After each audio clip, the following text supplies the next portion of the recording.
Well, welcome to the November 9th Blue Horizons Project Community Council meeting. As you know, we meet monthly to try to help plan and help the city of Asheville and Buncombe County meet their pretty ambitious 2042 renewable energy goal.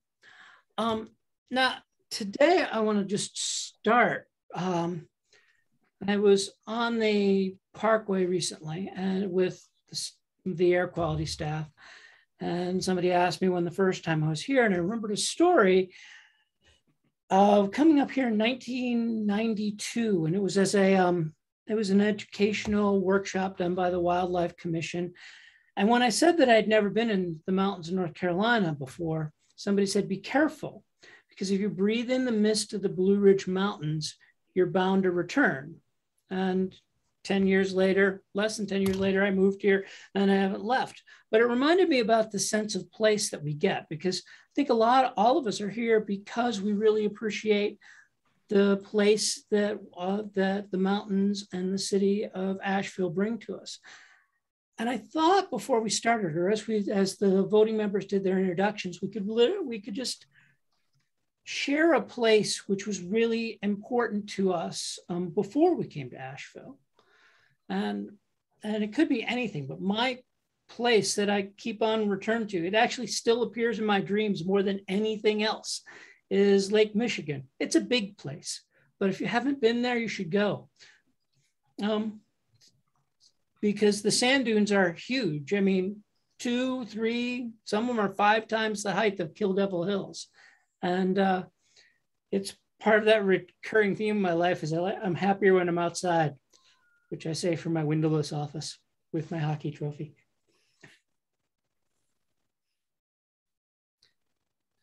Does somebody else want to volunteer, or should I just pick people's names?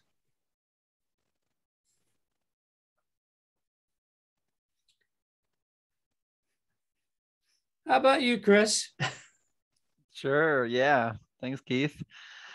I don't know. I'll double off your dune and water analogy. You know, I grew up on a very many people call paradise, a little island off the coast of Massachusetts, and you know, certainly growing up in such a beautiful place that you know, certainly having its issues related to natural disasters with hurricanes and some of the beaches being destroyed.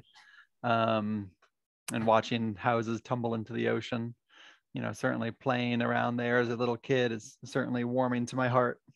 So, and yeah, quick intro, I guess, if we're doing intros, Keith. I'm Chris, and you know, my day job is a director of energy and sustainability, working with large commercial clients with CBRE, and I'm also here as the SACE liaison. Great, thank you. Well, on my screen as I go left to right, Michelle, you're next. Hi, everybody. My grandmother and my family is from the Catskill Mountains in upstate New York, and it's nestled between 2 of the reservoirs to New York City. So it's really rural and undeveloped, and lots of bald eagles. And it's very, very pretty. Not too unlike this region without that Blue Ridge effect, but you know, I still think of that sometimes. Sometimes the town where my grandmother lives is still the password for some of my things, but you'll never guess it. It's a very tiny, not even dot on the map, because there wasn't even a gas station there until recently. So, yeah, and new to the council, I'm here as the advocacy seat, and are we? And you're going to pick the next person, right? You can pick the next person if you'd like. Okay, I'll popcorn it to David King.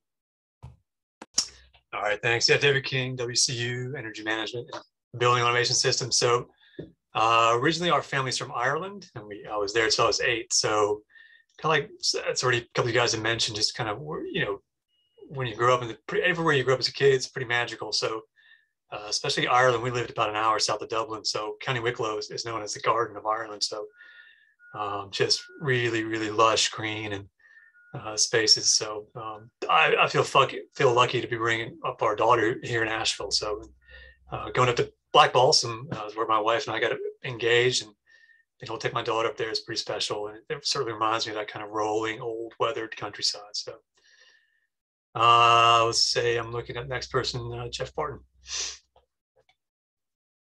Everyone. Yeah, so I'm Jeffrey Barton with Mountain Housing Opportunities, affordable housing developer here in Asheville. I grew up in a small town in Kentucky, Danville, which is kind of tobacco farm,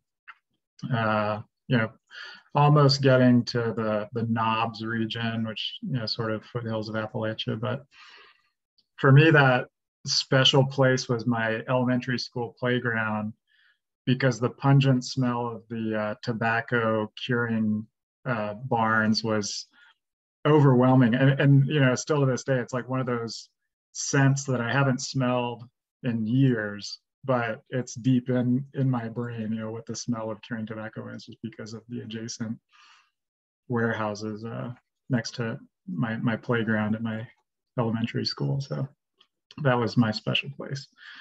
Let's see, who should go next? How about Phelps, you there? Hey, good. I was worried I would have to chime in. I'm just wrapping up a drive here, and I'll be able to join from my computer. But can you guys hear me okay? Yep. All right. I was having a little bit of technical difficulties, so I didn't hear the prompt, but sounds like it's about where you're from. So I grew up in Fairview, North Carolina, just south of Asheville, and my family's been here for a little while now, and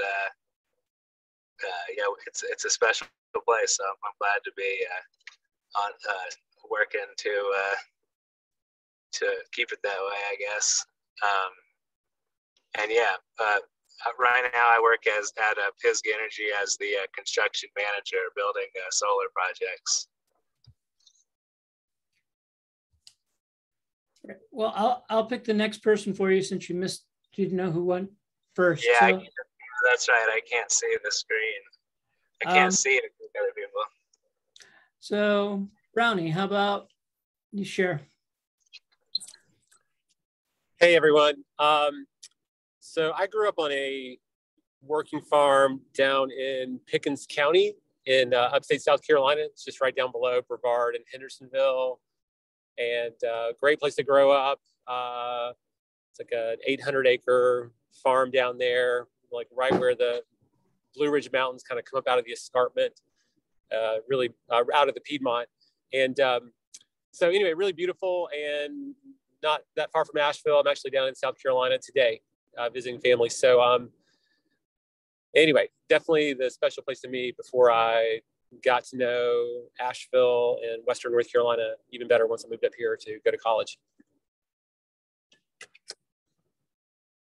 I think that leaves Ken. Hey everyone, this is Ken Nelson, and I apologize. I'm kind of on a break. I'm actually in another board meeting right now for another industry or a nonprofit that I'm serving on.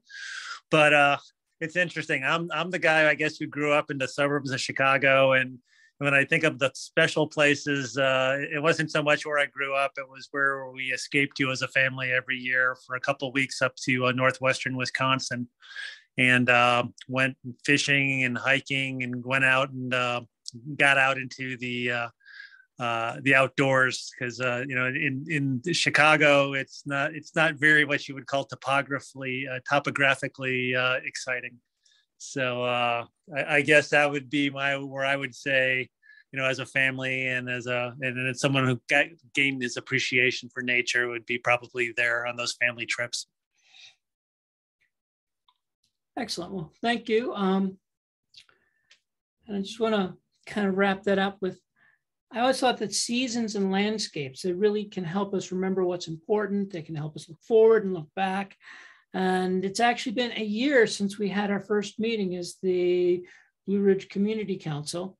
And I've only seen most of you like less than once if I averaged it out, which is why I keep on doing these like introduction things, because we really haven't gotten a chance to know each other as people as much as I think we would like.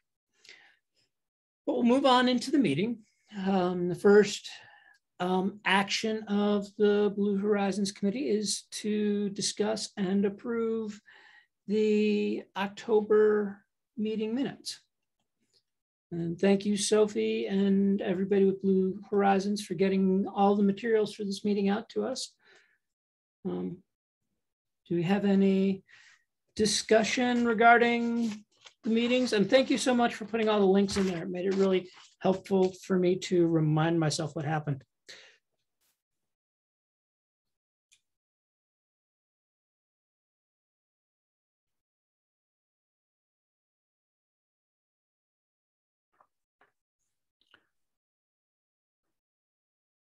All right, I'll take that silence as no discussion. So can we have a motion? I motion to approve the minutes. I'll second. We have a motion and a second. So everybody who approves the minute, give us a thumbs up, either in the screen or virtual.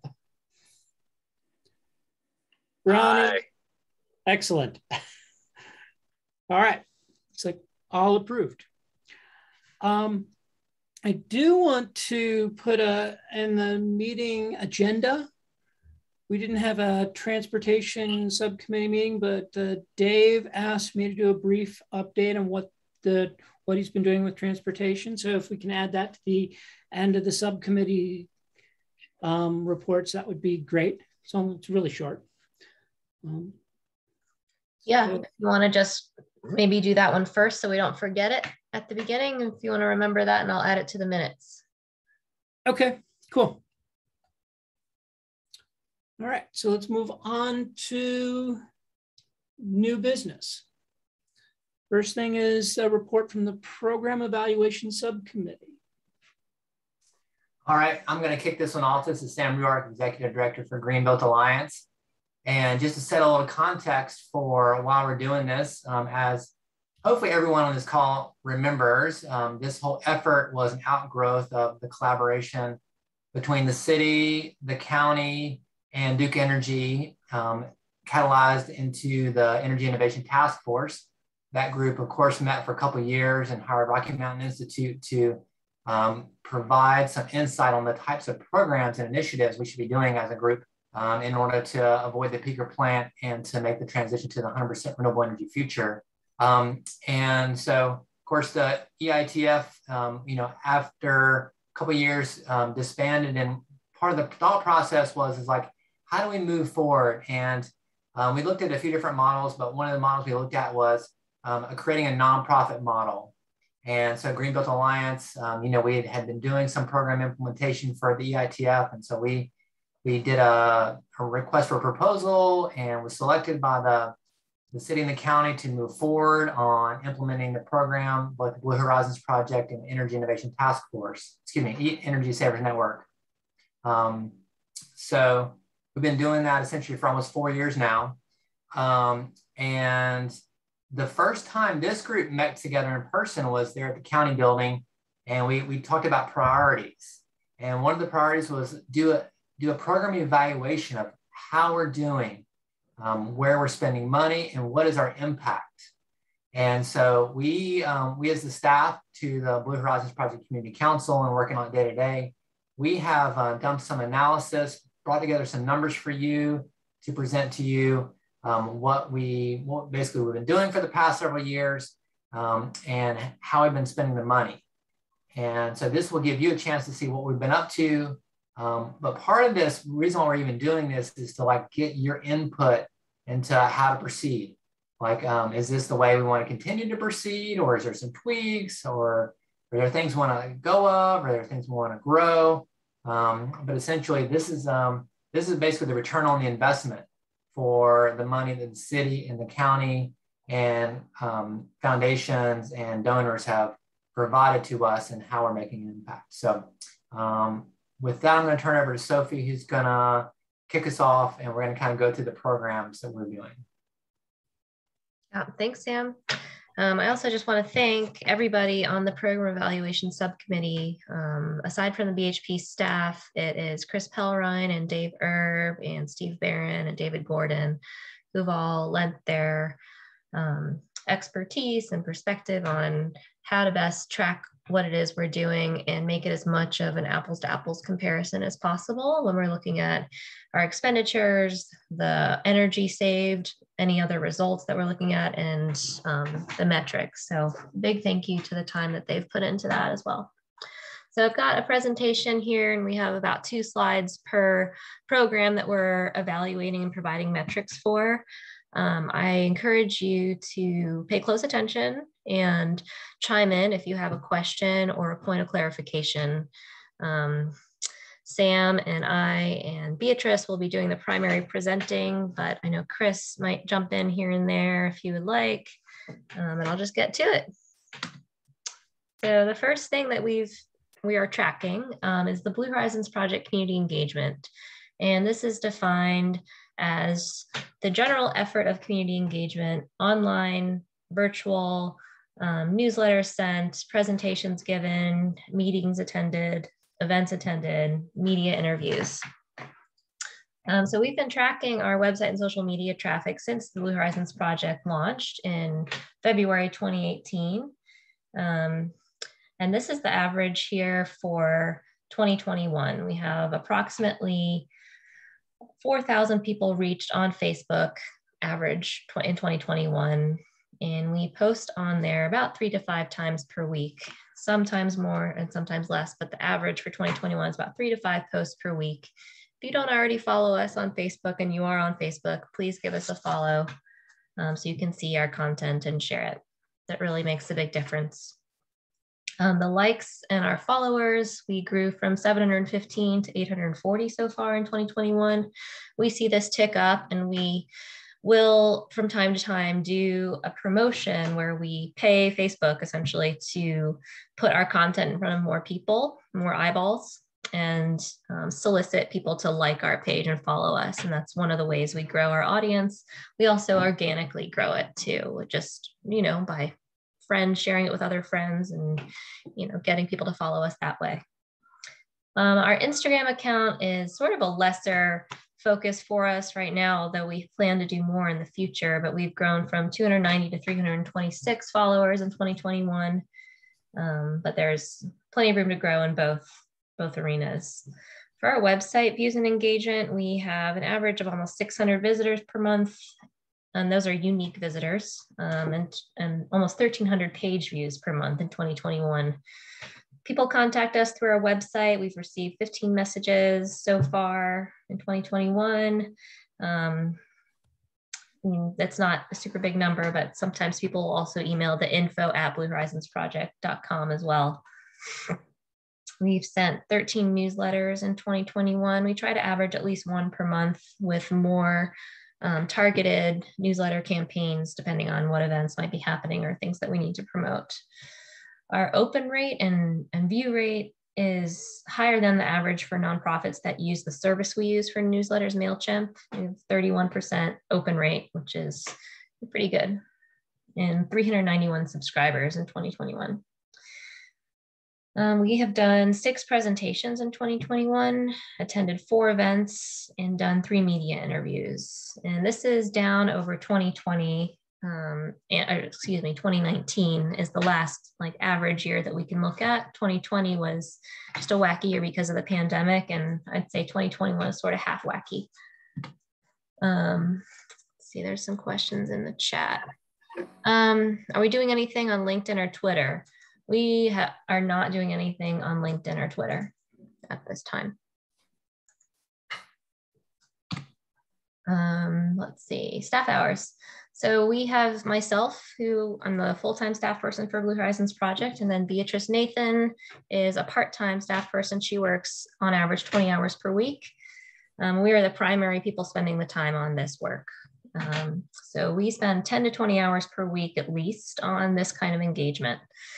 Our funding by source is $25,000 from the Community Foundation, which ends at the end of this year. And for the period July 1st through December 31st, we have $4,700 each from the city and the county. That's a 6-month contract that will hopefully be renegotiated and renewed for the January to June 30th, 2022 timeframe. And a question. So Sophie, what about the Community Foundation money? Is that something that you will reapply for? Potentially. Yeah, it's been great padding to have, and we spend this on any expense related to events or advertising or just general community engagement. If we need to like pick up refreshments for something, we can use this money, or a plug-in for our website, software. It's really like a community engagement bucket, which has been really great. But yeah. Sophie, hey, this is Brownie. Did you say 4,700 or 47,000 from the city and the county? 4,700 specifically for community engagement. So I can zoom out a little bit. We have $106,000 from the city and the county, $53,000 each for July 1st through December 31st, 2021. And so for specifically community engagement, it's 4,700 each. Thanks. Yeah. And is our current level of funding sufficient? I would say no. There's many areas where we could always use more staff hours, in particular to tackle a backlog of organizational tasks and spending time to be strategic and proactive. I would say a lot of our time is spent being reactive, whether that's an opportunity that comes our way or answering messages or just trying to keep on top of the flow of work. Beatrice and I both feel extremely stretched thin and are always talking about how we would love to be able to do X, Y, or Z if we had more time or more staff, and to be more strategic. Just related to this too is we also administer and provide support for the Blue Horizons Project Community Council, and that's an area that I think has incredible potential, and it's a significant amount of our time right now. And it's looking like it'll just continue to be a big part of our time, and that's great. But it also, realistically, it's just a significant amount of our time. And then years of program implementation of doing this type of work is 3.75 because we are hitting our 4-year anniversary in February. And let's see, any number on the number of views for Greenbuilt Alliance on LinkedIn? We'll need to ask Carrie if she has that information. Yeah. I don't have it. Yeah, and the reason, this is a reason that we would love to have more time and resources and staff resources. We have not had the capacity to really effectively get on other platforms, even honestly think about it. It's been suggested at times, but right now we're tapped out with trying to stay engaged with our Facebook audience and Instagram at this time, and doing our newsletter and maintaining our website, where we don't feel like we have the capacity to take on much more than that right now. Great. Any other questions about our community engagement comments? All right, I'll move on. So commercial engagement is a small part of what we do right now. We held a workshop in September that had 7 businesses attend. And these were Jargon, Ginger's Revenge, the Chamber of Commerce, Lantern Health, and Cisco. Oh, sorry, that's 5 businesses. And then the other 2 people who attended were the BHPCC Tech Subcommittee members. We also have done informal consultations with Homeward Bound and then French Broad Chocolates on various energy efficiency and sustainability initiatives that they've had. With Homeward Bound, they're purchasing the Days Inn on Tunnel Road, and we were consulting with them on how to prioritize energy efficiency and how to collaborate as our 2 organizations to save as much money as they can on their utility costs and potentially explore solar once they get their roof replaced. And then with French Broad Chocolates, we consulted with them on their B Corp certification renewal. There is a large sustainability piece for that, which involves tracking energy. And so we connected them with New Belgium and essentially did a knowledge share where New Belgium shared how they track their energy, because New Belgium is also a B Corp, but also help just guide that process for them. We are still working on the follow-up survey for this webinar. That hasn't been sent out yet, but we've done that one workshop and recorded that workshop, and it's available as a resource. We spent approximately 40 hours on this in 2021. And for July 1st through December 31st, 2021, we have $1,000 to spend on this, $500 each from the city and the county. And the current level of funding is not sufficient to continue or expand this work. And I would just caveat with that's okay, because this has been a deprioritized focus for us for a variety of reasons. One being that we've made efforts to engage the business community since our inception, and it's not been successful, or it's been a little bit scattershot, because honestly, we don't have a dedicated staff person working on commercial energy efficiency. The focus of Blue Horizons project, as many of you know, was on residential peak demand, residential energy efficiency from the get-go. So we pushed hard and put all of our resources in the residential space, with commercial being somewhat secondary. And I would say that it's not an apples to apples thing, residential versus commercial. Residential, I think, is a little bit more straightforward when you're trying to do that kind of engagement. With commercial, you have just such a wide variety of different energy uses and needs and business scenarios that having just part of a person's time dedicated to that has just not been sufficient to take it where it needs to be really fully engaged. We've been doing this for 3.5 years. Sorry, any questions or comments on commercial? I think that there's enormous potential here. We just haven't been able to effectively engage that well. Yeah, this is Rick. I mean, I just noticed the moment in history that we're standing in. There's an awful lot of new attention in this field. And so I guess I wouldn't close the door when you don't have to, but I hear you. Makes sense. Yeah, I'm not closing the door. I mean, we're not closing the door. Just this is a time when we're reflecting on how much we have to spend in terms of time and staff resources on what we're doing, and how do we pick and choose what we spend time on? What are we getting for the investment? And I would say, like, for the investment of time and money that we've been able to give to the commercial engagement, it hasn't gotten us to a significant place, if I'm being completely honest. All right, Michelle? Thanks, Sophie. This is a really great presentation. I totally hear you, and I really respect and think it's important that you can only spread 1.5 FTEs so far.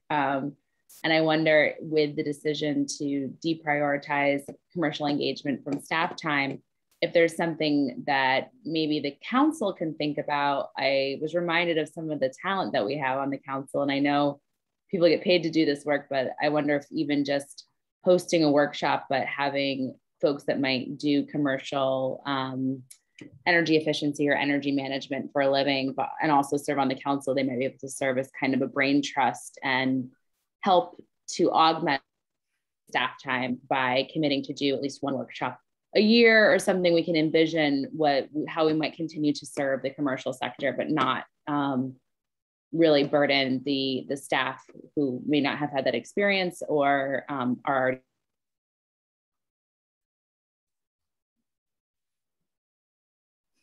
and maybe a challenge for my fellow council members. I say that as a person who does not have that expertise, so I'm aware of that.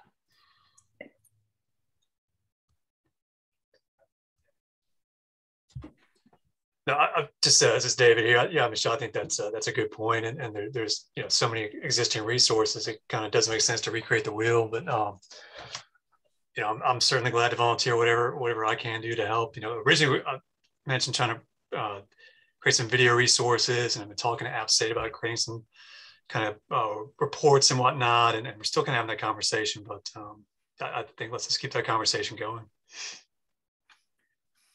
I would also add that,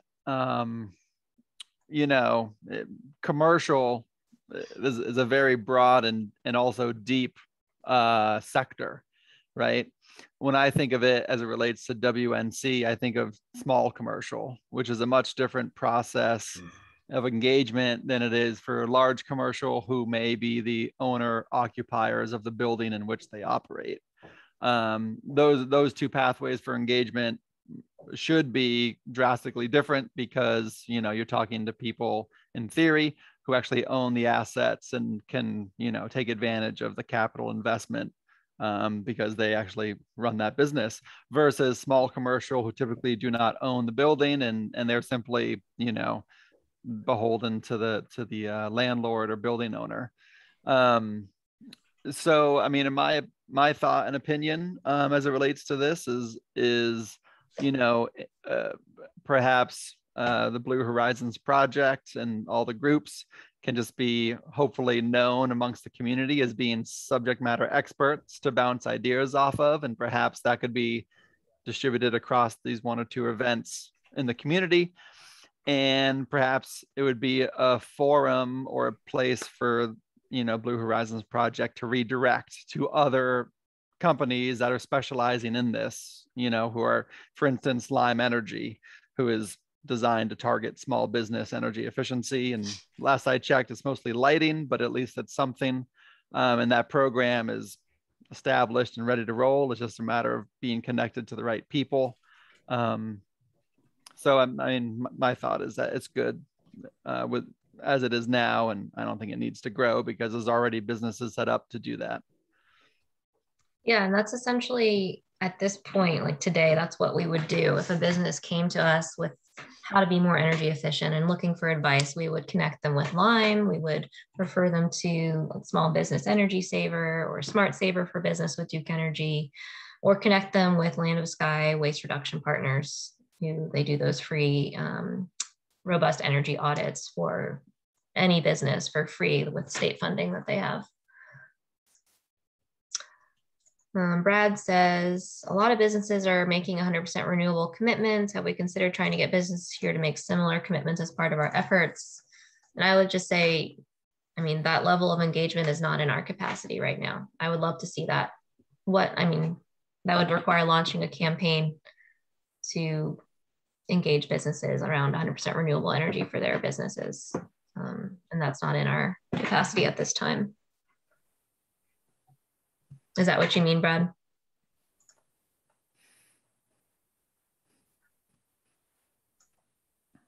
Yes. I mean, it just seems to me that, we're about 100% renewable. A lot of businesses are going 100% renewable. There ought to be some way, or, making the statement. Some of it's greenwashing, some of it's real. It leads to good stuff either way. We somehow create a campaign. I mean, it's just an idea. It would require more resources, but it's something we might pursue as a committee in terms of our, 21-year plan, which is what we've got left to get to 2042. Yeah, and that's why we're going through this process again. Looking at what resources we have, what are we getting for this resource investment, and what's possible. And how can we screen when new opportunities or ideas come our way? I think there's a million ideas of what we could be spending our time on. However, what's the most important? What's the most effective, impactful, and what's realistic too? Hey, Sophie, do you guys have any other contacts in other cities or counties that are making similar efforts? I mean, it seems like there's a lot of, certainly I know in the UNC system, like that's probably the strongest thing is being able to collaborate with other schools. I mean, so trying to put myself in your place and trying to prioritize, like what are other cities and counties and yeah, our city and county partners definitely have contacts in other cities through the Southeast Sustainable Directors Network, where they're connected to other sustainability staff that work for governments. The Blue Horizons project is a fairly unique model nationally, where it's a public sort of private municipal partnership. And so I don't actually have any personal contacts of other individuals or organizations working on the same thing. But that's always, you know, I'm receptive to that. And I think in my recollection, the city in particular has been pointing us to the Florida Compact, which is doing similar work. And I'm sorry for getting the city. Bridget or Kira, remember? Yeah, I'll just one last thing I'll add. I think this is a great, good conversation to have. Going back to the days ago, I think in the first 2-3 years, I went from 1 or 2 programs to like, 10 or 15, and it was just not sustainable, literally. So I think it's a good conversation, just recognizing what you can do and what you can. Mm-hmm. And also recognizing that the Blue Horizons Project Community Council members primarily all have full-time jobs, and that this is volunteer work for you all as well. And there are subcommittees for sure, but our resources in that arena are also somewhat limited. So, all right, moving on to Solarize. So Solarize launched in April 2021, and the deadline for people signing up to be part of the campaign was August 31st. So in that time frame, we had 729 people sign up, and the contract signing deadline was October 31st. And we had 179 contracts signed by that date. And these contracts comprise 1.4 megawatts of residential solar committed to be installed here in Buncombe County, 17.4 kilowatts of commercial, 125 kilowatt hours of battery storage. And this is all equivalent to 2.5 million pounds of CO2 avoided annually. As of a few days ago, 80 installations have been completed, so roughly 100 to go. Installs on the docket to be scheduled right now are 50. We've done informational workshops, including our launch event, which was virtual, which had 130 participants engaged. And we've done 4 other workshops, one on financing, one on a deep dive into proposals, and I think one other general informational session on Solarize. And we've gotten quite a lot of earned media attention for this. I think it made quite a splash locally. So as a result of press releases we sent out, we've had 10 to 12 different articles and news stories and publications like the Mountain Express, ABL Today, WLOS are the ones that come to mind. And volunteers engaged, we have a steering committee with about a dozen members. 5 of these are volunteer steering committee members. And internships, we've had one UNCA McCullough Fellow who has made great contributions, particularly to our neighbor to neighbor solar program. And Beatrice will cover those metrics a little later. As far as installation issues, we've had about 10 people who's participated in the campaign who've had an issue with their installation, whether the contractor made a mistake or there was a miscommunication or the customer was dissatisfied enough to contact the campaign. We've had about 10 of those so far. And the staff hours for this have been definitely significant, 5 to 20 hours per week. And at one point, I feel like it was more like 30 or 40 at the height of the campaign. For both myself and Beatrice. That is definitely winding down now as our focus turns toward selecting a community project. Part of the Solarize campaign, one feature of it is that the installer is going to be donating 1.5% of net sales in the form of a community project. So a solar donation to a nonprofit. And right now that's looking like it'll be about $60,000 in solar donations. So we're working through developing a process for selection and application for that. I have a question. So if I understand the platform correctly, there's a fee to participate, to have this group come in and do the Solarize campaign, correct? I guess that's a question. What was the question? The question is that there was a fee to have this group come in and manage this program for us, right? And we so did not pay the fee. Yes, the solar installer pays that fee. The fee is 5% of each contract signed. Okay.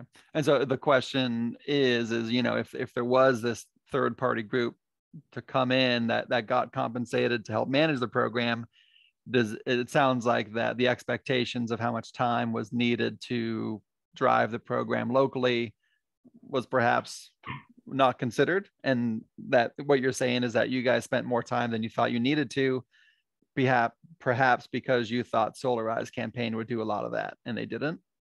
Yeah, you're talking about Solar Crowdsource, which is the platform that we use that handled a lot of the marketing, the platform on which people signed up, all the web presence that we had, branding, and basically just being the hub for all the activity. I would say we definitely at Blue Horizons Project played a significant leadership and project management role for the entire campaign. However, without Solar Crowdsource, there is 100% no way this campaign would have been successful to the extent that it has been. That would have required us to very quickly mount like a customer relationship management system, pulling in someone to develop a new website for us, manage communications, interact with the solar installer, enter into a contract with them, and just countless other tasks that both Beatrice and myself are not equipped to do, and it would not be the best use of our time. So one other question, in the event that this platform or this program happens again in the near future, and we're lucky enough to have you guys still on board, do you anticipate the amount of time and energy that you would spend to be less the second time around? Yeah, if it was a similar campaign structured in the same way, it would definitely be less, because the second time you do something, it's always more efficient. I think we learned a lot through this, and I can't say I regret any of it, really. It's been exciting to be a part of. Solar is always so exciting, and making it cheaper and more affordable for everybody who's involved is, super gratifying. So yeah, I think that we would structure the campaign in some key different ways, but I would say our staff hours would be equivalent, if not a little bit less. Okay. Yeah. Sophie, this is Bill. I'm just looking at clients that had issues with 10, and I think from the prior slide, 80 were installed and 50 are still to go. Is that about right? 80 have been installed, and whoops, I'm going. Like 80, 50, was that right? 80, and then installs that are scheduled are 50, but we still have 49 to be scheduled still. So 1 in 8, 179 projects total. Yeah, if you go back to your current slide, 1 in 8 sounds really high to me as far as complaints or issues or whatever. What's going on? I would kind of expect very, very few issues. I mean, experiences I've had with local installers, you really, don't seem to have issues. There's a lot of client, whatever it is, where everything seems to be okay. It's good. People handle it if it's not okay. Is it because it's an out-of-town installer that we're not on top of here, or it's just, seems like a lot, like 1 in 8 is a lot. Yeah, I think when you see this volume of installations happening at this pace, that there is more room for error. I think that if a local installer had been doing this, you would still see some issues. And I can't say that for sure, but I'm just thinking about 180 installations in a short time span puts a lot of pressure on everything that could possibly go wrong. So the issues that we've seen run the gamut from the installer accidentally did roof penetrations in the wrong place, might have missed the rafter. The crew that showed up was less than professional in terms of mannerism, or just had inappropriate behavior, to be honest. We've also had clients who just are complaining about just the length that the time that everything is taking. And so some things are in our control, many things are not, such as the Duke interconnection process. That has been particularly stalled at this time of year, being the last quarter of the year when the interconnection queue is particularly long. There's also been a stall in Duke Energy switching out meters, we've been told. and that's just causing extra delays. So while we had a goal of having the time between contract signing and installation be about 60 days, right now it's looking more like 90 to 120 days. So that doesn't yield super satisfied customers. So the issues, you know, I think are pretty run of the mill, aside from maybe 2 or 3 outliers. And in those situations where it's a more egregious error on the part of the solar installer, we have been escalating that to the fullest extent possible up to the CEO of Summit Solar, our installer, and they're getting addressed and resolved as quickly as possible. But Beatrice and myself are very in tune with those issues and are in close communication with both Solar Crowdsource on those, because Solar Crowdsource holds the contract with our selected installer Summit, and then also with Summit Solar. Would you, if you were doing this again, would you try to do it with local companies? Yeah. And just so everyone knows, we did invite local companies. We had conversations with them ahead of time. None of them chose to bid on the project. They felt like what we heard was that they were already, you know, pretty maxed out, and to staff up to this level and then to have to staff back down potentially would have posed problems for the companies. You know, we set out, I believe the goal was at the beginning of the campaign was 100 systems, and now it's like 176 actually got signed. So, you know, it's wildly more successful than we had originally envisioned. So, which is great, but with that brings complications. But it seems like, you know, most of those are being worked out pretty well. But we've actually met with all those local solar installers and talked about ways we could modify the RFP potentially if we do another Solarize campaign to bring some collaboration amongst them, so that perhaps that they could bid on it to do this many projects in this short time frame. So Rick, I see your hand is up. I mean, that was kind of exactly my point, was maybe thinking long-term. It seems to us anyway, this is a project you want to continue. Successful, needless to say, more and more rooftops are going to get solar, period. And what you just described, Sam, sounds like such a winning opportunity to get local contractors to sort of work, in other words, create like another small company or whatever, a coalition. There's the way a lot of grants happen that kind of way. And so I guess my question was just hearing the numbers you said, it sounds like the management fee associated with this from the Solar Crowdsource is pretty substantial. And I kind of go, well, some of that is like the kind of thing that experienced solar people need to apply. And some of it is just providing web services. It does seem like something that we could do locally. And so, I mean, maybe not next year or anything like that, but I'm just throwing it on the table. I think this maybe needs to be something that there's an actual plan developed for how we could make this a perpetual function here locally as part of this project. It would be a real good flagship thing and get a lot of attention. I think having, yes, I hear your point for sure, but I think having an off-the-shelf sort of platform and product is especially valuable.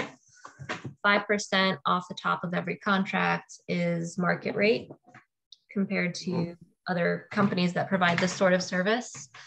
And again, I would say too that our 1.5 staff are incredibly maxed out, and to think about taking the time to be, you know, that proactive and strategic for a future Solarize campaign, we just don't have that kind of time right now. So an off-the-shelf solution is what we needed to be able to front up this Solarize campaign this year. So without... I hear you completely, and I'm thinking just one step ahead of that, that this could actually be a funding source for the time needed. Mm-hmm. Yeah. This is coming from, you know, I'm a computer developer, so you know, throwing up websites and all like that, coming up with a marketing campaign. I'm not a designer, but that's just things that people do. So I'm just throwing that out there. It's like, that's the kind of thing people do. If that was like you went, okay, 2 years from now, we want to have our own program. Let's have it completely together. And then when we would be bringing the money in to support the Blue Horizons project from it. It just seems like a planning. Yeah, I think there's definitely a will among us to utilize or to keep more dollars in our own community, for sure. For sure. And the way that, and with this the rapidity with which this campaign was conceptualized and launched, it did not work out that way for a variety of reasons. And I think we could have a whole separate meeting on all of those reasons and, all the lessons learned and obstacles that we foresee in doing it differently or not. So we'd be happy to talk about that more. I do want to do a time check. I really think that this is the most important thing that we're going to talk about at this meeting. So I wanted to make sure that it's okay that we perhaps push into the program report timing. Is that all right, Keith and everybody? I think that's a great, yes, that's good. Cool, great. Thank you. And anything we don't get to, we can push to the next meeting.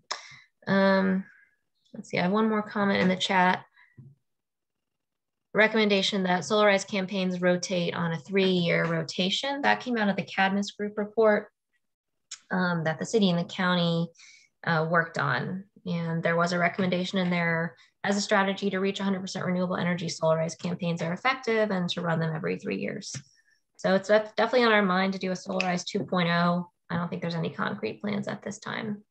But yeah, 2023, 2024 potentially. And then are there similar campaigns for EV purchases? I don't know. I think this is interesting stuff. I think the first thing that jumps out about it obviously is like, this is by far the biggest numbers that we've accomplished, So I think that's great. I think it speaks to the ability of like leverage, leveraging like people spending money. And I think, so more ideas like that are good. I think, I think this sort of, we'll see how far the rooftop solar industry has come 3 years from now, but I do think we're kind of into like a mature market here. So at some point, there's value in like leaving it to professionals, and hopefully we can be doing like agrivoltaics or something by then. But and I think it's really good. I think it's totally reasonable to demand 100% customer satisfaction from our contractors. So I would urge you to just really lean on Solar Crowdsource and Summit and Titan to the extent, the fullest extent possible, because that's what our supporters deserve. And I think that's really important. I think it's really important. Yeah, I think that it's been, the lowest point of the campaign to have these customer issues for me personally, because we know that everyone who participates in this campaign could be a future poster child or supporter of solar and spreading the word about clean energy in our community. And for anyone to have a bad experience is the opposite of what we want, right? So it's been the saddest part of the whole campaign for us. And a lot of times the opportunity to like make it right is like where you really get to shine. So I don't, I think just keeping up the good work. Yeah, we're doing as much as we can to push these two entities to make it right. Brad, you have your hand up.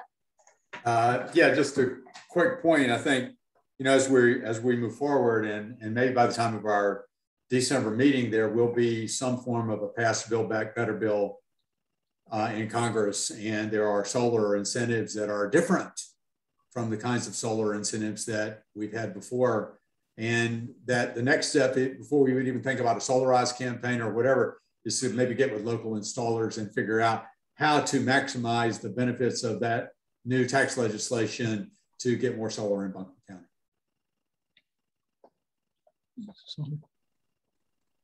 That's it. Yes, Bill. Sophie, I wanted to, when you were talking about commercial, I wanted to ask Brownie a question if he's still here.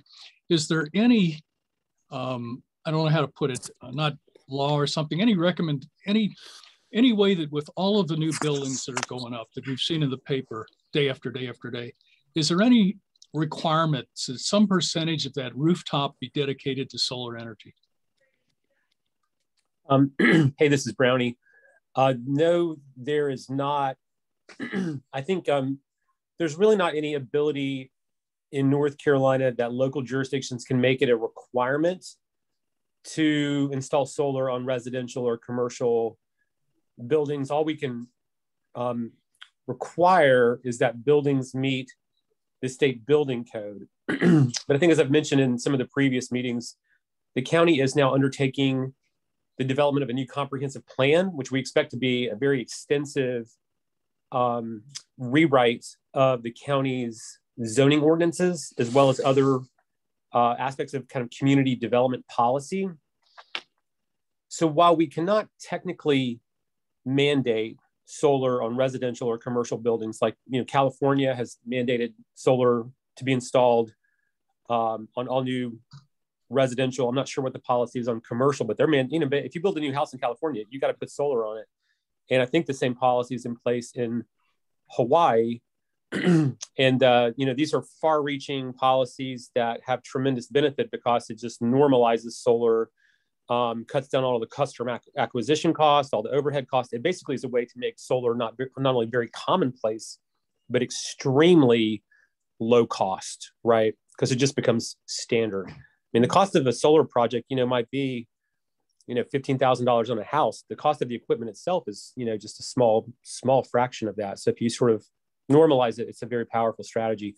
So while we can't do that in Buncombe County now, I think we are going to be looking at ways that we can, in some ways kind of, get as close to that as we can in terms of like very strong incentives for new construction to incorporate renewables, as well as I think the concepts around, electrify everything and things like that. We should, and I think we would, definitely want to look to this group for recommendations on policy ideas for how far we can take those kinds of concepts in the new comp plan.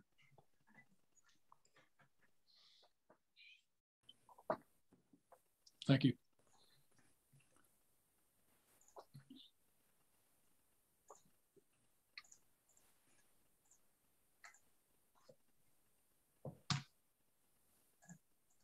Hey, last thing with Solarize, there were how many cities across the country that ran a Solarize campaign this year? Like 20 or something like that? More than that. But we were part of a particular cohort with the Rocky Mountain Institute and World Resources Institute as a cohort of cities, about 20 that are trying to run inclusive Solarize campaigns. And that's a great segue to talk about neighbor to neighbor. But as far as how many cities are running Solarize campaigns in general, I don't know how many it could be, but of our cohort, there were about 20. Mm-hmm. And we were one of the most successful ones in the country, I think. Inclusive Solarize campaigns that were increasing access to traditionally marginalized communities. So, great. I'm going to turn it over to Beatrice to highlight neighbor to neighbor solar. I do see Don has his hand up. Hey, give Don. him a chance to ask a question. Yeah, Don, you want to unmute? There you go. Yeah, hey everybody. I just, in thinking about future Solarize programs and the Build Back Better, it looks like there's going to be a lot of really great provisions in there, fingers crossed, knock on wood, for a refundable tax credit for residential. So it's not, while it's not written as a direct pay, a cash grant, any portion that is not used for a tax credit can be refundable, is the way it's written in there. But then for nonprofits and for municipalities, there's a lot of other great provisions in there that will help boost not just the amount of the tax credit, but also the direct pay provisions. There's there's certain things that you have to qualify for, but I think maybe it was Browning that mentioned it. Taking all that into consideration, the next iteration of this program may look a little different to emphasize those tax credits and bring more people into the fold. Just wanted to kind of put that out there. Great, thanks, Don. Yeah, so thanks everybody. So we have run the Neighbor to Neighbor Solar Granting Program as kind of a subcategory of the Solarize campaign. So it was like kind of wrapped in with it. But it's been our way to make solar more accessible to low and moderate income folks and people who have not had access to renewable energy in the past. Yeah, and I mean, I have been really happy with how it's gone. The folks that we've been able to work with are people that would not otherwise be accessing solar energy. So I think it's pretty cool. So we've signed 12 contracts. We have enough funding for one more contract, which we're working on. We're working with a few different people to try to find the right person. And I think out of those 12, 8 of them are families of color. So that's also very exciting. And it's been a way to, you know, enact our diversity, equity, and inclusion goals in our programming. So that's great. And it's 46.05 contracted kilowatts.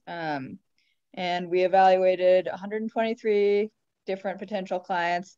And that doesn't quite capture it. There's probably a few people that that maybe contacted us, and anyway, but it's around that number. 123 potential people were evaluated. So kind of narrowing down to the 12 obviously took a lot of work. And then creating the kind of just building out the program took a lot, you know, who are our target audience, how do we reach them, etc. And so then funding sources, obviously most of the funding was coming from local government sources. And then we've raised $16,525 from private donations. A significant amount of that came from the real estate industry fairly recently.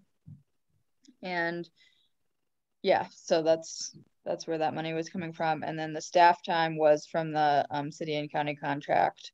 And Sophie and I worked on that closely with a group of volunteers, and with the solar crowdsource team, we're really huge on that. So yeah, working with the volunteers and the solar crowdsource people that's the only way that it's gotten it done. We couldn't have launched this program, just the two of us. And we've gotten significant media coverage. We've it's been covered on WLOS, I think 2 or 3 times, and then on AVL Today, and then, you know, obviously on our own social media and stuff. So is current level of funding sufficient? Well, not if we wanted to keep the program going. And it was originally, you know, conceptualized as just being part of Solarize and then fading out. But we've had, you know, we've applied for additional funding, and we've been reaching out to local groups and organizations that might want to fund it for an ongoing program. So that's the hope, is that additional funding, you know, would become available that would allow it to continue beyond the scope of the Solarize campaign. Yeah, and with the potential, and if it were to continue beyond the scope of the Solarize campaign, we wouldn't get the discounted price from the installer. We would have to renegotiate with the new installer. So that's something to keep in mind too, is that it, you know, the price would change. Yeah, so that's about it. I don't know if there's any questions out there. Yeah, I think what Beatrice just said is a particularly important piece. Like, the cost of each neighbor-to-neighbor installation is right around $9,000 and change. I think it's a little bit more right now, but getting that cost per watt at $2.45 makes the neighbor-to-neighbor installations affordable. And so our dollars can go further when we get a really good price per watt. And I've just heard anecdotally that locally that price per watt is pretty hard to get. So we would want to, you know, in our conversations or any RFP that we release for a future installer to work on this program, need to be really specific and hard, you know, to get that sort of pricing in order to make the dollars and cents work for this campaign. And we have heard from some local installers that they would be interested theoretically in bidding on this, and that, you know, it would provide them, many of them have, you know, the goal of wanting to work with low income communities and wanting to kind of be a good community partner. So I think it's possible that we could hopefully work with the local installer and maybe get a reasonable price, but we don't know what that would be yet. There's no way to know that yet. And how does this program work? Like we're paying for 100% of the cost of the installation?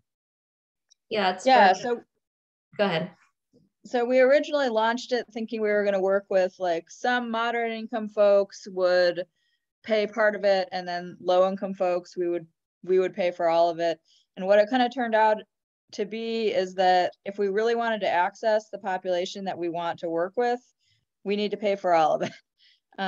We ended up only paying for one partial grant, and just realizing that there isn't much wiggle room between folks who can afford zero and folks who can't, and folks who would want to take out a loan. Like most people who kind of on the edge of being able to afford it really don't want to take out a loan or can't take out a loan. Yeah, so if that makes sense, like the population we wanted to work with, it turned out we just really needed to pay those systems up front. And for reference, we were working with the area median income. So 0 to 70% of area median income is our low income target. Yeah, and it kind of shifted a little bit. We ended up mostly funding folks who are well below even that because we wanted to work with families of color a lot, and we were just finding that many of them were below even the 70% of area median income, and we get a lot of our clients through the Energy Savers Network program. So anyway, I don't know if that answers your question. That got a little bit off topic, but no, that's great. Yeah. Can I just ask, do you have any thoughts on, of course we don't know yet, but the big bill that just passed in the state has things like on-bill financing. So I could see there could be scenarios where basically you're providing all the cost up front, but the person is still saving money on their electric bill, just not 100% of what the savings might be. So there might be other scenarios going forward where to sort of find a sweet spot in the middle of that. That makes sense? Yeah, I mean, I would definitely like to look at a way to provide discounted rates to like the moderate income category, but in terms of the folks that we have been trying to work with, like many of them couldn't have afforded that and wouldn't want to risk taking out a loan, talking about folks making $12,000 a year. Mm-hmm. I think we're going to have to do a deep dive on this bill and see what all the possibilities are emerging from it. Because it could be on-bill financing. There's some other factors in there too, and just see how we can take advantage of it. So I'm looking forward to that. Yep. I have a quick question. Sorry if you mentioned this, Beatrice, but so we have all this money that is specific to this program, and you've got 12 contracts signed to lock in that pricing. How much of that money is left over from those 12 programs? So we have enough to sign one more contract, and hopefully we'll sign with one more person before this, before Solarize expires. The contractor has agreed to let us sign one more person, even though technically the sign-on time has passed. Yeah, okay. So I think once that last person signs, there'll be maybe a few $1,000s left, but not enough for a full another system. And also to answer your question too, all of the funding that we get is going directly to installations. And the only dollars that we have for staff time for July through December of this year is $4,000. So when we think about how much time Beatrice and I are spending on it, we don't really have a sustainable funding mechanism to pay for us. And to be transparent, our average hourly rate between the two of us is around $20 an hour. So. Yeah, and I mean, it's possible that the administration costs for this program will go down a bit as it's not wrapped in with the wider Solarize campaign. It might just simplify it a bit, and it's going to be, we're hoping that we might combine it you know, in some way with some of our other programming that would create a more streamlined process. But yeah, it's still going to take time and money to administer it. We are applying for additional funding, and with that application for additional funding, there is staff time factored in too. So we'll, be able to cover what we need, who we need to implement it going forward. Favor Sophie and Beatrice's time. Great. Moving on. So a program that is totally separate from Solarize is called Home Energy Chats. You guys may have seen this in our recent newsletter and other media that we've been doing. So it's pretty new. We just launched it back in February, and we've kind of been slowly ramping it up when there's time. So far, Sophie and I have done 14 chats. And what these are is like, we meet usually for an hour with a resident. It can be a homeowner or a renter in Buncombe County. And we've been meeting with them all virtually and to just talk about their home energy needs and decisions and how to help them save money, and just provide some educational content and resources. So we spend about 3 hours per chat, and that's prep time, communication scheduling, and then the hour of the actual chat. And then we have been putting together a follow-up email with all the resources, that we talk about, and providing and doing. Sometimes we'll do research on a new topic or bring in another, I think we've talked to some of you maybe even about some individual questions that have come up. So we'll do that. And then there's marketing and outreach is, something that we also have to do. And that's been 2 to 3 hours a month. And then Steve Barron has been working with us kind of as a consultant to help us keep the program moving forward. And he's probably spent about 10 hours working with us. So that's very much appreciated as well. And something that, reminding us that volunteer hours are valuable. So we've been covered by AVL today. And so funding sources have included, it's kind of lumped into our general community engagement bucket, which is $7,000 total. Is that right, Sophie? $7,000 total is yeah. So current funding and staff time, we don't have an ongoing dedicated funding for this project to like grow it and keep it going. And yeah, it's a good program. And I guess one thing that has come to mind for Sophie and I recently is that once Solarize ends, then there really isn't that many ways where we're tapping into kind of the general public and giving them a chance to engage with our work. And this is one way that we're doing that. Yeah, so I think, meaningful educational interactions are important, and that's what this is. And that's about it. Does anybody have questions on this program? Maybe you mentioned this earlier and I'm just completely forgetting, but can you remind me how people sign up for this? Is it just through the email, or so are you reaching out to people? Updated our website to include like a sign up form. So you'll sign up and then it'll come to our emails and we'll get in touch with folks. So we just got, somebody just did that today, which was awesome. Okay. Yeah. So it's something that the community needs to reach out to you. You are not reaching out to whoever in your list of contacts to do this. Yeah. So we've reached out to some realtors, especially to like give information to new home buyers, because we found that new home buyers have been especially in the mode of wanting to do home energy stuff. So we've reached out to a few realtors, but yeah, we haven't done a ton of outreach for this in terms of like us going to the community and making an offering. And that's something, if we had expanded resources, we'd love to do that. Yeah, just to expand on that, most people come to us. Every now and then we get an internal person or someone who contacts Greenbelt Alliance or Energy Savers Network, and they're not quite a fit for whatever offering that that's available to them. Then they'll get sent over to us and we'll do outreach to them. But we've just done 14 so far, and we actually just had a great experience with AVL today, where we spent some of our community foundation dollars on a program that they have where they essentially do a program or have an experience with us. So we went to one of the reporters' homes and did a like live in-person home energy chat, took a lot of pictures, and they are now promoting the program for us, and they'll write an article all about it. But if you follow them at all, you'll have seen some of the promotion that they're doing for us, paid albeit, but I think it's really great exposure, and they have incredibly wide readership.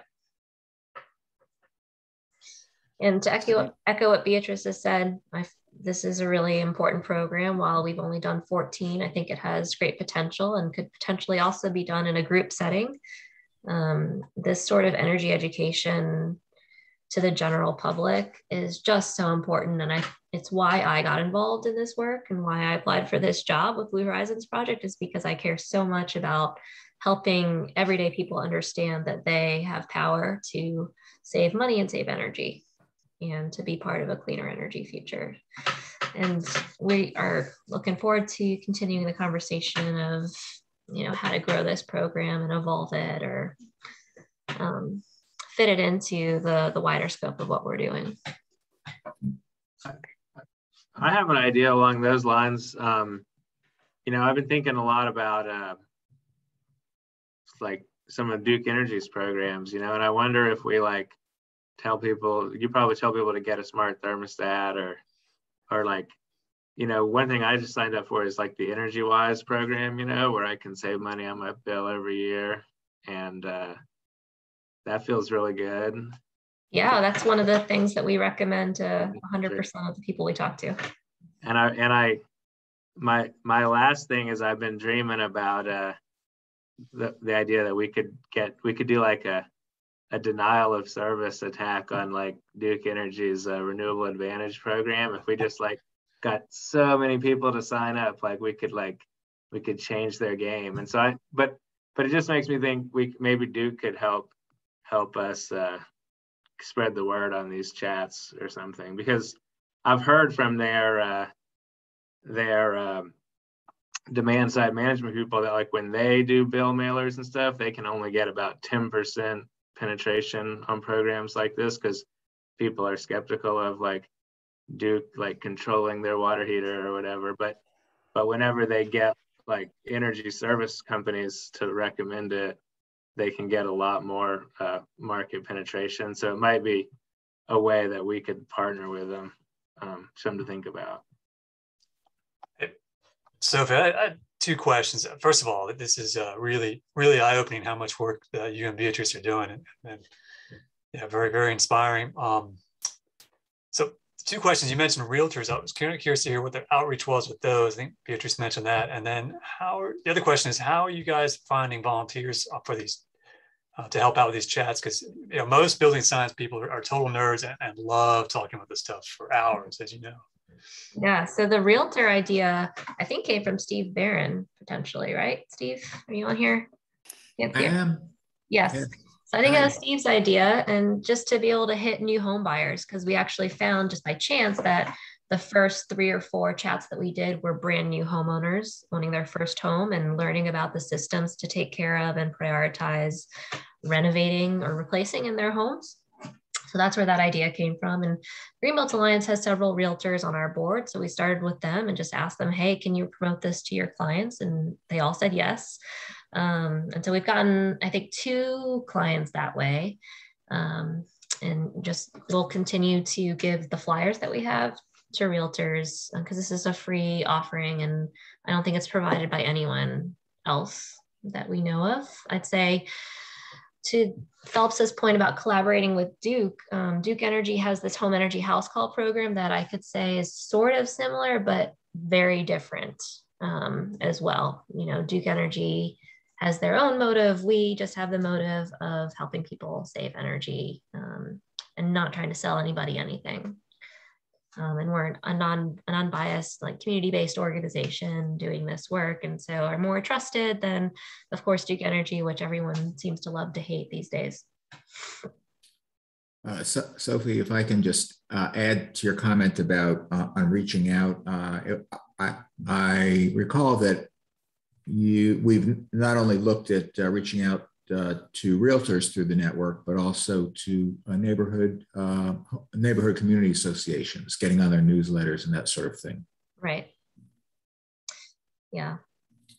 So David King and I live in the same neighborhood, and I've so far resisted sending it out to our listserv, but I think that's in the future. that kind of outreach. I'll do the dirty work. Don't worry. Oh, that'd be great. Thanks. Yeah, Michelle. Awesome. Thank you guys so much for putting this together. About the home energy chats, I love it. And I know it's kind of a newer program. Can you guys hear me okay? I just got a prompt that my internet's unstable. Yeah, we can hear you. Okay, great. Thanks. I'll be off video until I stop getting that prompt. But I just going forward and also looking at how to expand the home energy chats and also thinking about apples to apples. I know it's really easy with a Solarize program to quantify it in kilowatt hours or in usage. I wonder if there's a way to quantify what the energy savings is of a person who might get an energy chat, maybe do a follow-up survey and then just use some averages, and you might know, well, usually people who do these things save this much. I don't know if there's a way to kind of fudge it, but, or because these things are of course not as concrete as solar installations, but. Yeah, I have a draft of a follow-up survey that I intend to send to all participants to be able to capture that. Cool. I think it might be good for donors and the city and the county to see, like, this is what we net from this, especially if we're measuring it off of some sort of like, how do we get to 100%? Like, let's say we're looking back at this in 5 years and we're like, okay, well, we decreased our usage by doing thousands of these chats. Like, how do we later report on what difference it made to do these chats? So I'm not exactly sure how to get those numbers because of, but I'm pretty sure there are national averages or something like that. Yeah, there are savings estimates and like deemed savings for activities or measures taken. Thank you, Michelle. All right, moving on. Energy Savers Network. We're turning it over to Sam now. Okay, great. Yeah, as many of you know, Energy Savers Network is our low-income weatherization program. We provide free energy efficiency upgrades for folks throughout Buncombe County that qualify. And we have 3 full-time staff working on this. We have Kevin Bonilla, who's project manager. We have Steffi Roush, who does operations for us. And then Hannah Egan, who's now full-time. She was part-time and just told us this week. She has admin and scheduling and billing and things like that. We're also in the process of hiring a part-time crew leader. So if you know anyone with building science background that would like a job, we are hiring for that. So, essentially this slide kind of breaks down some of the numbers. We spend about 5.5 hours per home for Energy Savers Network, and then about 3.5 for HACA, which is the Housing Authority for the City of Asheville. Is there a question? Okay. So the funding amount by source for this fiscal year, as you can see there's City of Asheville, $36,250, the same from Buncombe County. We've got about $10,000 in private donations. We're actually gonna be sending out another donation letter to about 2,000 people. And yeah, Brad, I see that. So private donations, we're gonna be sending out to 2,000 people at the end of this year, requesting for donations to support Energy Savers Network. We also get some money from a pilot project through Duke Energy called the Fee for Service. And this is this is money for specific measures, including blower doors, air sealing, light bulbs, water fixtures, things like that. So the total is about $94,500. So yeah, the average cost to Greenbelt Alliance to perform the service is $650 per home. The average for HACA is $175. Essentially, the current level of funding is sufficient to meet our goals because we're able to get funding from multiple sources. The city-county contracts cover about 70% of our costs, and then additional funding comes in from grants and private donations to cover the rest. Just so everyone has a sense of the market rate for this kind of work is between $800 and $1,500 per home. So that range is based on the size of the home, how much air sealing is needed, that sort of thing. But we're actually coming in below market rate for the kind of work we do.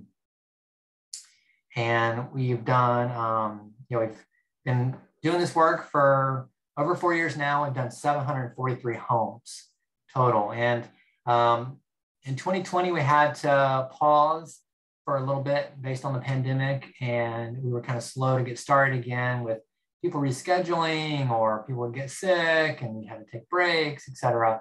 But in 2021, we've really kind of been able to get back up almost at full speed again. We're doing about 4 homes per week right now.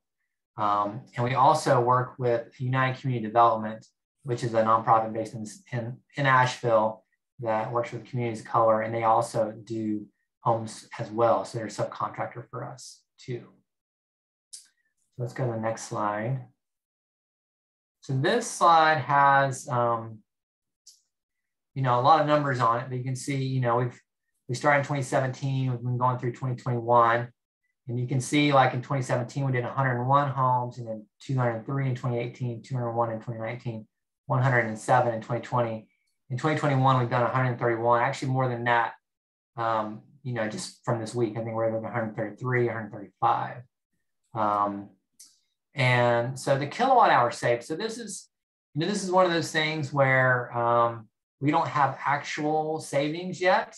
We do ask everyone that we serve to sign a utility release form, giving us access to their Duke Energy data. And we're starting to receive data from Duke. However, based on kind of the way that the format works, we don't have a lot of year-to-year savings data. So the savings that you see here now are based on numbers from 2020 that Bundemuster Design calculated when they did a measurement verification report for us. And you can basically see the kilowatt hour saved in that one line is, and it shows it over the course of those years. And then the kilowatt hour savings total is how each year goes up. So a lot of the measures that we're doing have multiple year savings potentials. These are very conservative estimates. Because we're doing a lot of things like window inserts, and we're helping people with behavioral changes as well. I would say that these numbers are actually low for what we're doing, but these are conservative enough to give us a sense of what we're doing. So then you'll see the total savings number there, how it kind of goes up each year. So we're projecting about $61,000 this year savings based on the clients we've served. And the metric ton CO2 is 238 total, or total metric tons reduced is 663 for all 5 years. And then you can see the funding for ESN. This is the money that we have raised either through private donations and contracts, et cetera, and for each year going up. And then there's a way that Duke Energy measures, and many utilities measure their cost effectiveness, is the cost per kilowatt hour saved per year. And so you can see that, it's like the first year was like 17 cents per kilowatt hour. That's pretty much, it was almost all volunteer run that first year. And then it goes up over time. And of course, 2020 was more than even this year because of staffing cost. And one of the reasons why we're able to get it going down a little bit more is because of volunteers. So, we rely on staff and volunteers to do this work, and it's super important for volunteers to show up and help us. So it's probably on site. It's about 1-for-1, 1 hour of staff time for 1 hour of volunteer time. We have a longer document we can share with you, which is program evaluation metrics, which is several pages long, kind of goes in all the details. I don't have the number of volunteer hours in front of me right now that we've done, but it's in the thousands. And let's see, David asked the question, what percentage of clients are providing Duke data? 100% of our clients sign a utility release form. And then Duke, we send that to Duke, and then Duke sends us the information for that. Although it's been very complicated and very difficult to get Duke Energy data. And we just heard yesterday that Duke is getting ready to change the account numbers for all their clients. So with that, how are we going to deal with that? We might have to go back to all of our clients, asking for their new utility account number, which is going to be difficult. Perhaps Duke will help us, but perhaps not. This is one of the more difficult parts of the Energy Savers Network. It's getting the actual real-time data. But we're doing our best, and getting year-over-year data to show the actual savings is one of the things we really highly value and something we strive for. We, in 2018, 2019, we had a relationship with Duke where they were giving us the data, but it takes more than 1 year of data to really show the savings. And so that's why we kind of work on the conservative side when we talk about savings, just to make sure we are getting this much. So these are the hard numbers of ESN. What it doesn't show you is the blood, sweat, and tears it takes to go out to people's homes that are really suffering, people that are, having a hard time in their life, and going in there, spending several hours a day, helping them fix their home. We also just got a grant from the Dogwood Trust to help us do home repair. So when we find someone that has a leaky roof or bad plumbing or electrical issues, we have a contractor on call to help us do that, to call them up and say, hey, come fix this person's roof. And so we're in the process of doing that. We also got a grant recently to do a heat pump repair and replacement program. So we're going to start that as well. We're going to do 4 projects this year, and we've applied for additional money to help with supporting families to get improved heating systems, because we find a lot of, you can imagine some of these mobile homes. There's 18,000 mobile homes in Buncombe County. Imagine a lot of these homes, there people have kerosene heaters in their home, where they're using a radiator, like space heater type things, and super inefficient. And so they've kind of abandoned their current heating system. So heating, of course, is the largest user of energy for the residential sector. So we're really focusing on that. And any similar agreements with Dominion? No, we don't have any agreements with Dominion related to getting natural gas data. But that is a good idea. So I'll stop rambling there and open it up to any further questions or comments that folks have about the Energy Savers Network.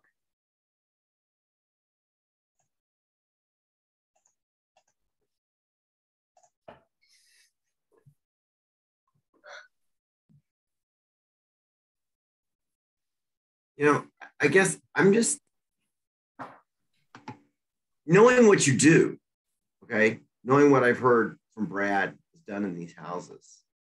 I'm just really surprised in this bottom line for the last 2 years. And I kind of just wonder, well, are we really capturing the difference? Because the air sealing, I know that air sealing in a house is a substantial thing, and it's not that hard to do. And I just kind of go, maybe you guys are trying to do more and spend more time or something, but I'm just surprised. Yeah, we're spending more time per home than we did originally. We are doing blower doors on all homes that have electric heat, and we don't do it on gas, any sort of gas or oil furnace homes. But we're seeing an average improvement of air leakage. We're reducing about 25% on average. So it's definitely supporting these homes. And like I said, these are pretty conservative numbers. So I would imagine they're actually higher, but this is, based on the sample size that we had. And we're going to have, we've hired Van de Musser as M&D contractor for this year as well. So at the end of this year, we'll have another round of data to plug in as well. So the good thing, this is compounding, and this is really helping people stay in their homes, making their homes more efficient, comfortable, and healthier.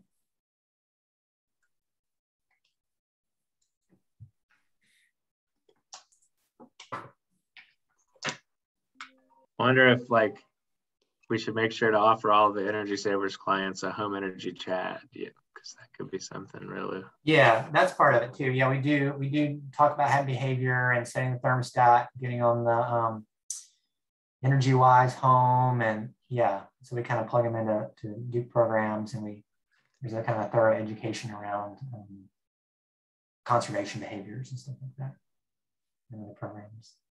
And then, because this is a pipeline too for the neighbor to neighbor program, we're in the process of creating a customer resource management tool, but we have a pretty good record tracking already, which shows like which homes are good candidates for solar, like, which ones own their own home and have a south-facing roof and don't have shading issues and the roof is in very good condition. And so that way we can channel them over to neighbor if and when we get more funding that way. Sam, does this not include oil and gas savings? I mean, I noticed you've got kilowatt hours saved. Right. So, this doesn't have the therm savings. So there's some additional savings. There's definitely additional savings. And we have that in the larger program metric spreadsheet. There is, because we have a tracking of, we have to basically project based on numbers of last year, like how many. It's a deeper dive into like how many homes have natural gas versus propane versus oil, and then what's the savings for each one. It's kind of a little bit more complex analysis, which we can definitely do, but didn't do for the purposes of this project. But yeah, I would suggest always showing something like that though, instead of because that is definitely misleading. You want to have like a levelized cost of energy kind of thing, and in kilowatt hour equivalent, something like that. Yeah, we've talked about actually converting everything to BTUs to see, that's something a lot of other places do. They just do. Because I will say, when I've done calculations and haven't looked at Amy's latest numbers, I come out with about $100 to $125 in savings per client per year. So that over, if your average cost is $600 per client, let's say, and we're saving $125 a year, then over, say, an average life of the measures of 15 years, 10 to 15 years, you got to, maybe $1,500 in savings total. So you're saving a couple of times more than our cost. Although the cost also for each home, we spend about 10 hours of volunteer labor, maybe more. And so when you factor that in, that of course would drive the cost. If you charge that out at $20 an hour, that would be even more costly. But it doesn't cost us anything. So it's kind of hard to measure or get it all straight. Yeah, what we say is we average $141 per home per year in savings for gas and electric, and about 60 therms a year. So over 10 years, that's $1,200 versus a cost that we're spending of $600. So in my perspective, that's pretty good leverage of public and charitable money and helping somebody. If you buy somebody a meal, you're basically saving dollar for dollar, right? Yeah. Which you're presenting. You're saving twice as much as if you were just giving them food versus what it would cost you to buy the food and give it to them, or giving cash handouts. I want to make sure that we can stay on time here. We have just about 18 minutes left and many more agenda items to get through, but if we could just put a cap on this entire discussion. This was designed to give you all a really in-depth view, or actually top-level view, of all the programs that we work on, how we spend our time, what resources we have, and to help drive a decision on how to formulate our next 6 months of contract work with and funding with the city and the county. So I think if there's any follow-up thoughts or ideas or just opinions on where we should be spending our time, and if there's anything we should cut. I mean, to me, it's fairly obvious that we can't really take anything significant on at this point, but the point of this entire discussion is to have you all engaged and informed and being able to play an advisory role for the work that we do.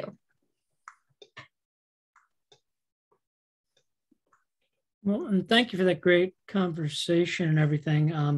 yeah, we're running really short for the rest of the agenda items, but I thought that was really important. And I think we're all really impressed with the amount of work that both Sophie and Beatrice do to keep all this moving, which we really appreciate. So if we go back to the agenda, the next thing, it's in new business, is the community engagement strategy. And if we can do all of our reports just really quickly, we might be able to get through them. Not sure we'll be able to have much conversation or any, but.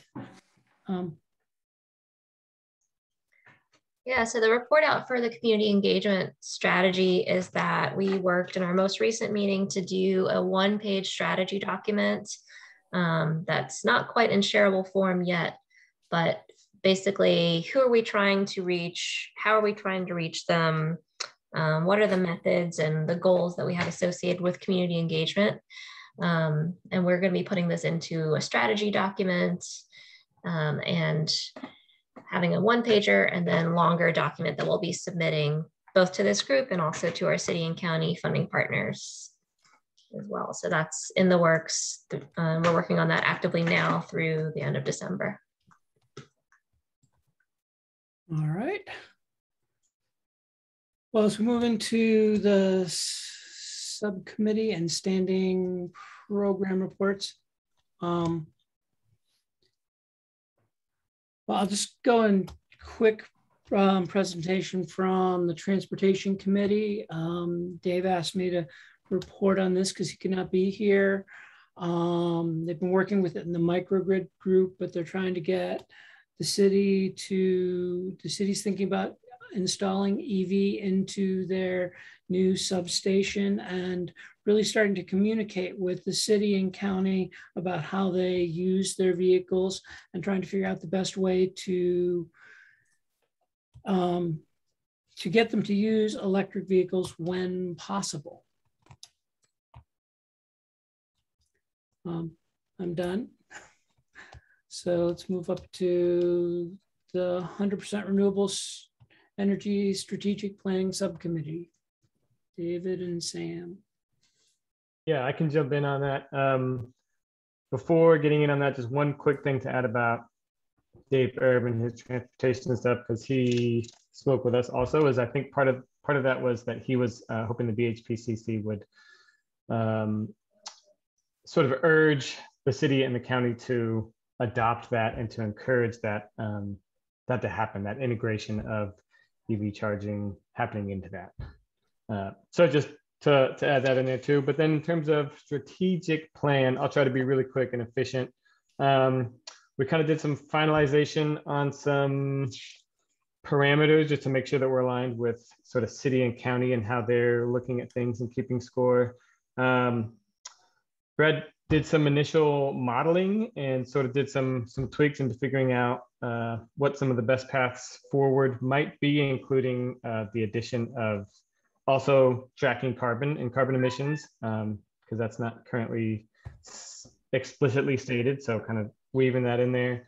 There's been a lot of progress on agrivoltaics, several meetings and phone calls and conversations and webinars and research. So just trying to figure out how that could potentially be integrated.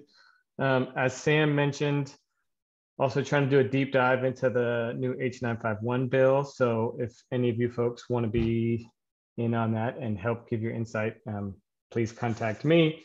And then kind of last thing I want to touch on, sort of as David King brought up, looking at comparable projects and just kind of other cities and areas around the region that might be doing similar things or have similar goals. I collaborated with Lenore Ryan University pretty early on, and Dr. Keith McDade had some of his students in one of the classes do a bunch of research into who else is doing this, how are they doing it, what are they doing, how are they accomplishing these goals, you know, trying to make it so we don't totally have to reinvent the wheel. And they are giving their presentations on their findings tonight. So hopefully I'll have some more info for you on that. Done.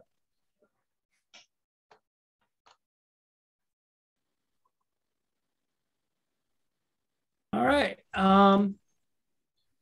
So on to fundraising. Sam? Yeah, the only brief update about that is that we're all crossing our fingers for the Buncombe County Commission meeting that's going to be next Tuesday. I believe that they're going to be making the choice at that point on the coronavirus recovery money. I'm not sure if they're going to be allocating it all at that meeting, but there's a possibility that our application for funding for a heat pump repair and replacement program and for the neighbor-to-neighbor solar for next year, hopefully that'll be included in that decision to fund. And then there's another round of, there's some money from the city, similar coronavirus recovery funding possibility, and that grant is due, request for proposal is due November the 15th.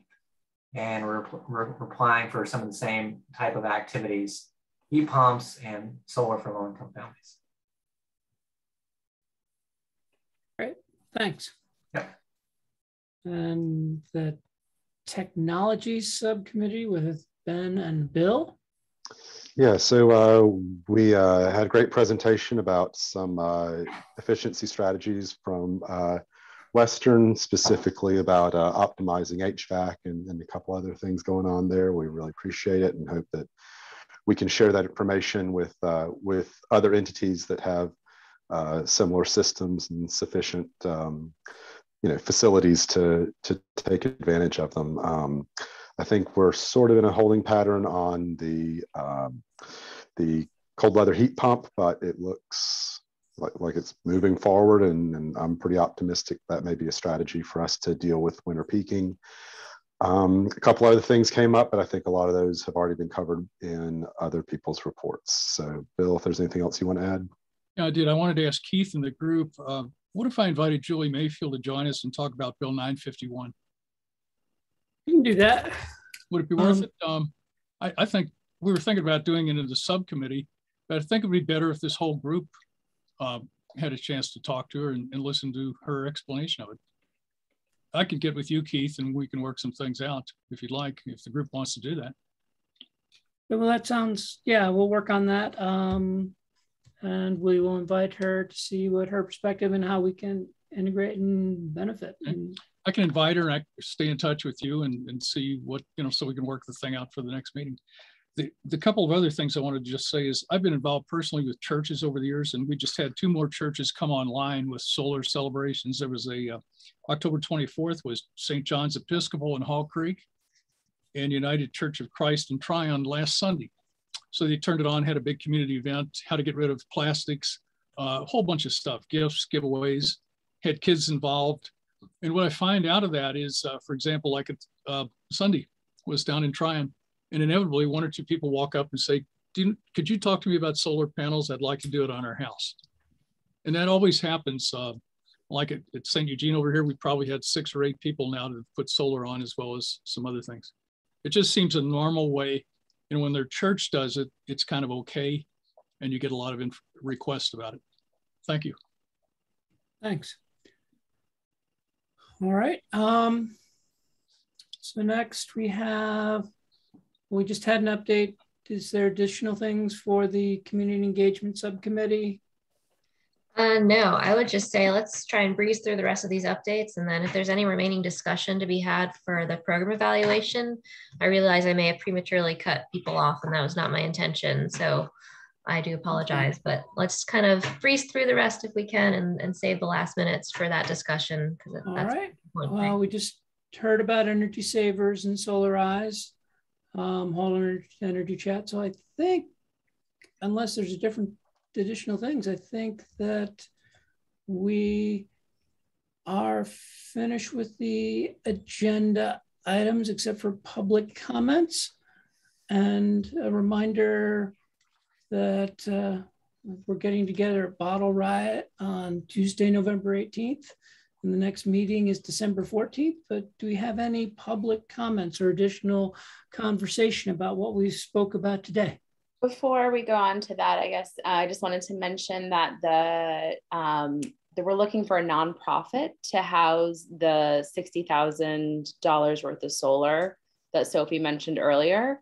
And I wanted to make sure that we're just designing the application process for nonprofits now, but we would like to tap the council's understanding of the nonprofit community and who might be a good partner thinking about this is also an opportunity to build inroads in community, and we might want the partner to agree to like do some promotional stuff because this is a first pilot project or first pilot opportunity to do this kind of thing. So anyway, that installation we haven't even announced the application process, and I think correct me if I'm wrong, Don or Sophie, but I think we're thinking that next week we're going to have that application public.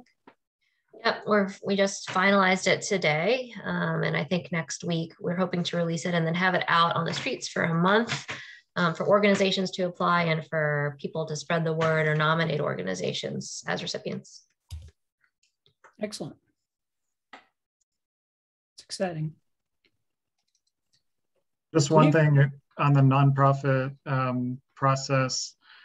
We should try and make sure that whoever's selected also utilizes the Duke nonprofit rebate, which goes untapped, unlike the residential rebate. There's plenty of nonprofit rebate for Duke to spend, and that's just a way to stretch the $60,000 further. So I'd like to see that happen.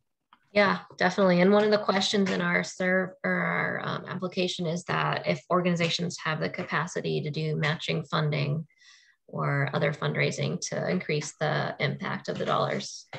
So, yeah. All right. Steve, your hand's up. Yeah, if I can just make a general comment about the program evaluation presentation, which I thought was just great, laying out both the numbers on funding and on the various different types of not so easy to compare benefits. I understood the point of this presentation is to allow the community council to give guidance on where money ought to be spent going forward, what seems to be most effective. And as a public comment, I would just encourage you and urge not to let the ball drop on that from this presentation, and to make the observation that it looks from the information that was provided that it's pretty easy to compare the different amounts of funding. You could do in my mind's eye, I did like a pie chart there from the different numbers of funds that were available. There's like roughly $300,000 on the funding table. Some of it is specifically targeted, but Neighbor to Neighbor is 116,000, Energy Savings Network 95,000, community engagement spending 35, et cetera. And you can take a look and see what you're getting for that. It's harder to compare the benefits. The Neighbor to Neighbor has its own specific benefits, 46 kilowatt hours. I forget the specific numbers. But I think trying to step back and seeing which of these 6 programs, how much money is being spent, and giving some input back to the staff about where the money ought to be going forward, and at the same time seeking guidance from the city and county and others who are providing the funding, making the pitch for whether money should be shifted going forward from one program to the next. Thank you for listening. Thank you, Steve. Brad? I just wanted to go back to something that Dave just touched on, and we discussed in the strategic planning committee. But in the work that I was doing, really kind of came to the conclusion that the big takeaway for me is that when you actually put numbers down, the percent renewable that we've achieved is a very challenging metric in a number of ways. And that I would propose that somewhere down the line, we consider changing our mission as a group to incorporate a specific idea that we also want to be zero carbon and net zero carbon, and that we adopt the amount of carbon emissions as also a metric that we look at, not just how much renewable energy we now use as a percentage of the total. And so I'll just put that out there for people to noodle on because we don't have time to really dig into it, obviously. And I would just remind you that the Community Council's charter specifies to support the 100% renewable energy community-wide goal. So that would, require quite a lot of housekeeping. Yeah. Yeah, but the city and county both have carbon goals also. So, thanks, Brad. Rick. Well, I don't mean to be contrary, but I thought the goal of this was carbon elimination. Not necessarily a metric, but I thought that's what we ended up with the purpose of the Blue Horizons project being. Not? No, the charter specifies that it's to move the community toward its 100% renewable energy goal by 2042. Okay. That's I guess a little surprise to me. Anyway, I just wanted to throw in, I heard you mention referring people to some consultants, this and that kind of stuff. And I looked them up while I was here, not knowing who these people are. And as I always find, it seems sadly, it seems that most people really don't know anything about HVAC and how to steer people toward the right direction that will in fact get us to a zero carbon goal, which is where we got to go, which means clean energy and a buildable clean energy grid. And so, I don't know, I guess I would just hope that maybe we haven't taken a step to do this to be like listed somehow with the organization, but I would just hope that whoever anyone's aiming people to is actually paying attention to the carbon picture, because that's where we got to go. And sadly, that is not what I see out there happening. Thank you, Rick. Well, I think the onus is on us, the community council, to kind of give Sophie and Beatrice and Sam some feedback on everything they presented. And certainly we're at time today. And I know I'd like some time to digest it and go back and kind of give it some more thought and talk about this at the next meeting, Yeah. Yeah, we can definitely continue the conversation in December. However, I would just point out that time is short for us. We're supposed to be writing a program evaluation report with recommendations from the Blue Horizons Project Community Council on ongoing programs to inform the next 6 months of our contract with the city and the county by the end of November. So that is sort of tight timing. I think we have a lot of the information, but I'd say if you do have thoughts and perspectives that you want to send our way, to do so before the next meeting, before the end of November, so we can incorporate that into that report that Beatrice and I have started writing based on the data that we've shown today, as well as some more in-depth analysis that we've been doing as a subcommittee. So yeah, thanks for sharing that, Sophie. So with that in mind, I think all of us should as a group provide some feedback, every one of us. So and a conversation. So yes, that's the goal. And I understand that, being sort of removed from the day-to-day work is really hard. And I think, at each meeting we do try to give updates, but it's not the same as, really digging into the data like we did today, and it's not the same as actually doing the work. So I hope that we've been able to provide enough information to provide sort of a comparison of how we're spending the resources that we have and what's taking up most of our time and some of the shortfalls and challenges that we've been seeing, given the current amount of staffing and resources so far. So please send your comments and suggestions and perspectives to me and Sam and Beatrice as you see fit over the next week or two, because we're starting to write that report with recommendations to inform our next 6 months of funding with the city and the county, who are our main funding partners right now as we speak. So. Well, and I really appreciate that, the in-depth presentation. It was really good. I think we all learned a lot. We all got some good vision and lots of good enthusiasm towards everything. Thank you for doing that. Yeah, I'm so glad. Of course. All right, unless there are any other comments, I think we're ready to close the November 9th meeting. Thank you for coming. Thank you for the great conversations today. And I hope to see you in person next Thursday at Bottle Riot. What time is that? What time is that on Thursday? That's 5 to 6:30. Yeah, 5 until whenever. And then our next BHPCC meeting is December 14th, 3 p.m. Thanks, everybody. Thank you, everyone.